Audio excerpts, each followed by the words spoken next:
بسم الله الرحمن الرحيم في الدنيا والآخرة ويسألونك عن اليتامى قل إصلاح لهم خير وإن تخالطوهم فإخوانكم والله يعلم المفسد من المصلح ولو شاء الله لأعنتكم إن الله عزيز حكيم ولا تنكحوا المشركات حتى يؤمن ولأمة مؤمنة خير من مشركة ولو أعجبتكم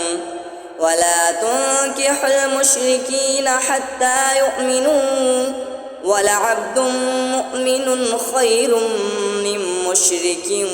ولو أعجبكم أولئك يدعون إلى النار والله يدعو إلى الجنة والمغفرة بإذنه ويبين آياته للناس لعلهم يتذكرون ويسألونك عن المحيض قل هو أذى فاعتزلوا النساء